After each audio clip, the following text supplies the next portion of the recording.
Hey everybody, Jane here, and today we are going to talk about The Beast's Bride. But before we do, I do want to explain a little bit about why I chose to read this.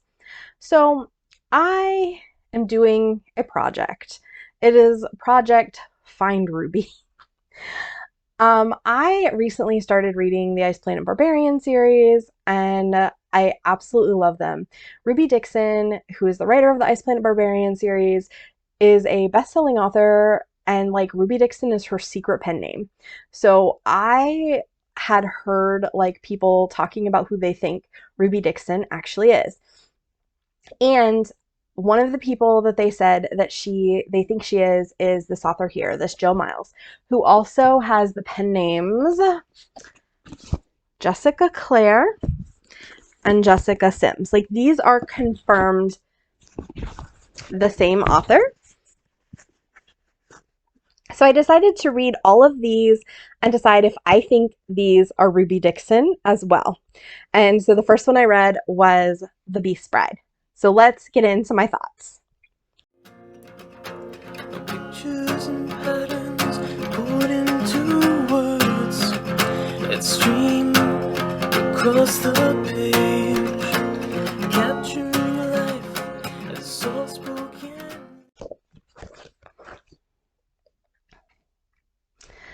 Okay, so for starters, let's talk about what The Beast's Bride is. The Beast's Bride is a Beauty and the Beast retelling. We have Pippa, who dies in a parking garage. I don't remember exactly what happens to her. I think she like slips on her heels, like she's wearing high heels, slips, trips, and falls and hits her head. And her fairy godmother shows up and is like, hey, you can either be a ghost in this parking garage or you can do a project for me. And she's like, well, I guess I'm doing the project.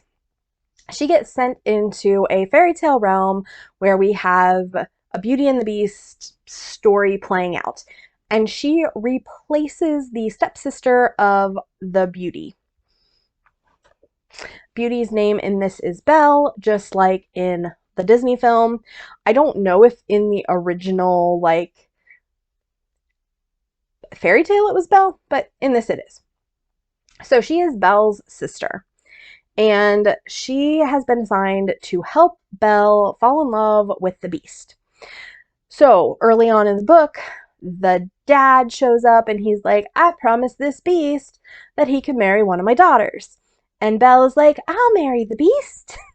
She's a little bit like, she's blonde. Like the stereotype of a blonde, I would say that is how Belle is.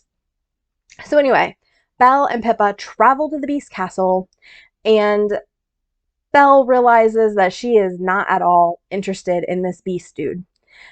And Pippa, on the other hand, decides that, oh, he plays chess and he's kind of interesting. And so she is spending all this time with him trying to like figure him out so that she can sell him to her sister and be like, oh, sis, you gotta like this guy. He's great. I will say in this, everybody's a little grosser than in the Disney movie. There are a lot of references to the Disney movie in this, so I think that's fun and cool and funny, but then also people don't look like that or act like that. I think they said his head is like a boar's head, and maybe the servants had boar's head, and the servants can't speak. So it's a really interesting dynamic of where it like strays from the Disney, rightfully so, and then also like where it makes a ton of Disney jokes and reminds you that Disney exists. And I was a Beauty and the Beast fan when I was a kid. So anyway, so as Pippa is trying to convince Belle to fall for the Beast, guess who falls for the Beast instead? So let's start with, did I like this? I did. I gave it a 4-star, but I do think it's kind of over the top, unserious, maybe a bit campy. So of course we do have this fairy godmother energy. We also just have some weird, all the Disney references. This is a book that is not meant to be taken seriously. And I think in this case it works. It's a little tongue-in-cheek. I don't think this will work for everybody, and I'm kind of hesitant to suggest people read it because I think it's a little bit too over the top, that if you're even a little bit trying to take it seriously, I think you will hate this. But, I was along for the ride, and my thing was, is this a Ruby book?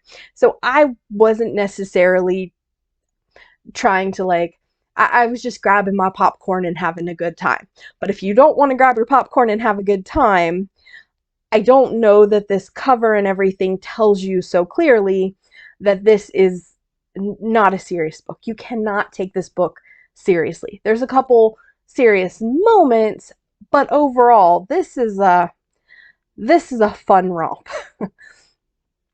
So, I did enjoy it. Um, and again, I enjoyed it even despite the fact that I didn't necessarily think it was the best retelling of Beauty and the Beast ever, and that I thought it was over the top and crazy. Do I think that this is a Ruby book? Because that's the other question. And I'm going to tell you the jury's kind of still out.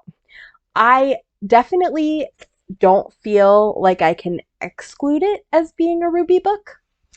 A couple things that made me think that.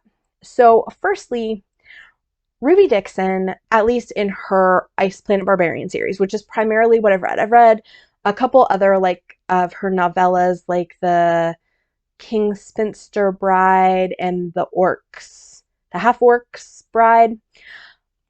So I've read a couple of her other things as well. And she just has kind of a slightly underwriting style. So we don't typically get very developed with the characters.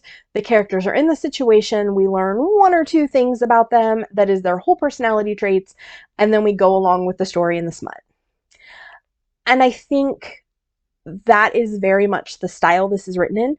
I don't necessarily think this is as good as writing wise as Ice Planet Barbarians. Now, I believe this was written in 2013. Yes, the copyright is 2013. So what I will say about that is I don't know when the Ice Planet Barbarian books showed up in the world. I also know the Ice Planet Barbarian books are traditionally published now. I don't know if they've always been or if they started out as indie. This is indie, and I definitely feel like this feels like it could be a young Ruby. It has that underwritten style that I feel like she does really well. It's got a lot of the humor. It's got that, all the references to other things, which is huge in Ice Planet. They live on the planet not Hoth, for goodness sake. Ruby is really big into referencing that kind of stuff. So I think those things are on vibe, but I didn't think the writing quite was at the level that I typically expect from a Ruby book now that I've read so many of the Ice Planet Barbarians and some of her other stuff. So this could be a young, immature Ruby for sure. But I didn't I wasn't, the writing had me kind of, maybe, maybe not. However, there were a couple things that I was okay, maybe. So one thing is in the Ice Planet Barbarian series, there are a lot of instances of descriptions of them eating raw meat. And the Beast at one point eats raw meat, and I was oh, that looks like it could be a barbarian thing. I could see that. So the meat, and then the spice. This is not as spicy as a barbarian book, but there are certain things and phrases that I can't share on YouTube that are often in the barbarian books, and some of them were in this as well. Now, it's interesting because one of my friends, when I'd mentioned it when we were originally reading the Ice Planet Barbarians book, because it was stuff I hadn't seen, but the Ice Planet Barbarians is kind of my first foray into romance that is also super, super, super spicy. So I had read things like Anne Rice's Sleeping Beauty series, but I hadn't read any like really super spicy romance. And um that I like I'd read romance, but like Ice Planet just took it to a level. I would say the stuff I was reading before was like medium spice, like a little above a Harlequin. You know, I was reading a lot of Mary Bellog and Virginia Henley and Tessa Dare, and you know, Ruby Dixon spice wise is just a little bit beyond all of that. So it was a really interesting adventure, and some of the things I was noticing maybe are just common in extra spicy books, but there are things I hadn't seen before. And I had talked to a friend about it, and she's like, oh, yeah, this is fairly common in fan fiction. This is fairly common in the more spicy books. You just haven't noticed because it's not in the stuff you read. So it is possible that the things that I'm seeing in this have to do with they're just popular and things that I didn't see. But then also I was like, you're doing the thing. You're doing the thing that I really noticed in the Ice Planet books. And I'm like, I feel like it could be. So a strong maybe. I'm going to read her other two books and see how I feel. This particular series, the fairy tale series, it does have other books. It says in this series there are also Once Upon Another Time, The Mermaid's Night, and The Snow Queen's Captive. I would definitely read The Mermaid's Night and maybe all the books in the series because I think this was a fun time. Like again, nothing super serious, nothing I'd write home about, but it was fun enough that I think I would read other books in the series just for funsies. Um, but I do plan on reading the other two books and seeing if I think that this author is Ruby. I do want to point out, if I can find a picture, I'm going to put it up here of like Ruby, and Ruby always covers her face. So you can't tell. But like a current picture of Ruby that, you know, is on her social media, and then a picture of this author who does not cover her face. And you tell me they're not the same. And they both are from the South. So like there's a lot of evidence that I could see this being Ruby. But I'm not 100% sure. So